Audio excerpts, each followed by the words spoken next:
We started out in what is now today Bank First Tower. It was Liberty Tower at the time. And then we went across the street to what then was Mid-America Tower. We later named it Devon when we filled it up. And it was now occupied by Continental. And at that time, because of our growth, we not filled up we had all that we could get of Mid-America Tower, and we had floors scattered all over downtown. Yeah. I mean, we had people, every building in downtown almost. We were in 6 different buildings and scattered around, highly inefficient. I think people spent half their time walking around downtown going from one building to the other. We kept saying, we have to build a new building. It's the only way. And I kept putting it off because that's going to take a lot of time and effort. And there was always another opportunity in the oil and gas business that was much more interesting. Yeah. So on to that point then, with the growth of Oklahoma City, and you mentioned earlier, you always get asked, like, did you have a vision and not for the business? But did you have a vision for the growth of Oklahoma City and how you could impact that? Evolving. It really, when we started thinking about where we would build a building, there were a lot of people who had suburban land they wanted us to build on. And I realized that if we took our several thousand employees out of downtown, it would have a significant negative impact. Those people would not be banking there. They would not be buying their clothes there. They would not be having lunch and breakfast and dinner there. They would not be spending money downtown, and that would have a negative impact. I also, as I had traveled around being CEO of a public company, I've never found a dynamic city that does not have a dynamic downtown. It doesn't work that way. Maybe there's one somewhere, but I haven't seen it. So I thought, and I saw some of the companies in Houston where their workforce was isolated out on the suburbs and surrounded by a barbed wire fence, and that's not very welcoming. So we decided early on we wanted a building in the middle of downtown. Yeah. When do you start that process then? When do you think, okay, we're going to do this, let's figure out, and because it's a mighty decision to make, right? And it's not an easy process. We started interviewing architects. Okay. And quickly realized there are only there are only less than 10 architectural firms that really build high-rise buildings. And we know just because of the sheer math, we have enough employees that it's got to be a building of some size to house our employees. And I was not eager to jump into this, but as I would travel, so I'm going to Chicago, I'd ask some architectural firm, have you built anything in Chicago? Tell me where it is, and I'll take an extra day. And while I'm up there on Devon business, oil and gas work, meeting with investors, I'll stop by and look at the building. And sometimes they would join me or have a colleague of theirs join me, and we'd look at various buildings and see what worked and what didn't work. And I didn't have the trained eye. You could walk in some buildings and say, this really doesn't feel good. And they'd say, well, why doesn't it feel good? I don't know. It just does feel kind of cold and sterile. And would learn another type of building works better. So it was very much of a learning experience over a year or so as I kicked the can down the road, trying to avoid it. Yeah. But you settle on John Pickard as the architect, and that process just starts, and you think. Yeah, I mean, after, there were some of the larger architectural firms that very much had the attitude, we're building these buildings in Shanghai and in Dubai, and where's yours, Oklahoma City? Yeah, maybe we can fit you in. That had what I viewed as a rather snotty attitude. Right. And I scratched them off my list. They go do what they want to do, but if they're not going to have interest in it, then I want someone who does. Yeah. And sort of narrowed it down. And there were several that we could have chosen and been happy with. Sure. But we chose Pickard Chiltern and never had a regret.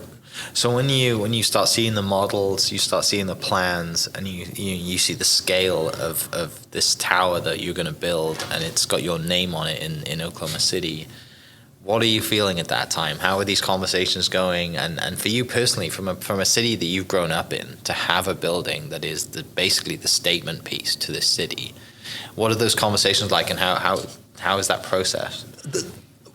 I never focused on the size that much, the height. We wanted a building that was not just another square building with a flat roof. I mean, there are hundreds, thousands of those. You want something that was beautiful.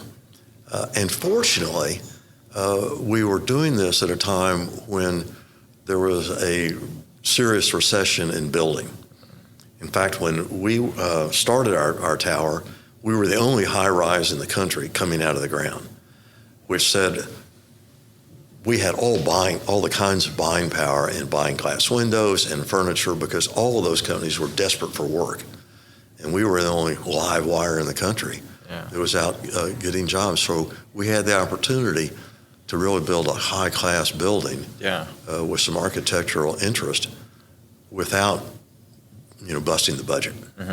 How are you with heights? Are you up there with the architects during the phases, walking through in your hard hat, or are you staying on the ground as far away from it as possible? Well, neither. I have been up there. But by that time, it is the design work is the where you look at different models and have fun with different models. And see what works. You don't want something that is outlandish and is not efficient. And I remember it was easy for me to tell the architects what I didn't want. And I've been in buildings where they're big buildings and they have a long hallway that extends in a straight line forever. And it feels not unlike a prison. I mean, feels like a hotel. It feels like a hotel. There's no interest in that at all. So it's, we got to do something. Want light in everywhere. There are corners of our building that don't have executive offices that have windows that everybody can see. Looked at corporate cafeterias, corporate dining rooms, generally down in the basement. No one wants that. So we said we wanted a dining facility for our employees that is open to the public. We don't want to be a standoffish, you can't come in here attitude. Doors on all four sides, open to the public. Dining facility open to the public with lots of glass. What is the other thing too? What is that when you walk into the building and you standing on that circle? I forget the name of it, and you speak and you hear all those echoes back. Oh, the rotunda? It's the greatest thing ever. That just naturally, or did you think I want that in my building? No, that came to solve a problem. Okay. We had the tower. There are a variety of facilities that are not appropriate in a tower that need more space. The computers need more space. The dining facility needs more space. A big room to do gas marketing needs a wider footprint on the floor. And so we were going to build another building and then a building for security and personnel. So we really have three buildings. One building that our garden wing is really the size of it used to be the McGee building, but it's on his ground, so it gets no respect at all. So we needed to figure out a way to connect these buildings, but still maintain security. And the rotunda sort of serves that as an example. It is open to the public, and you think it's a public space, but there's walkways on the second and third and fourth floors that connect all of our various buildings. So people can walk through that and energize that during the day without going in and out of security all the time. The first time, me being a golfer, the first time I saw it finished, the first thought I had was I would love to hit a golf ball off the top. Just stand there, not going out to the park, just, put it, just me being a golfer and an immature man would think that I would love to hit a golf ball off the top of that. And maybe one day I will, who knows? But obviously recently we had some guy climbing it.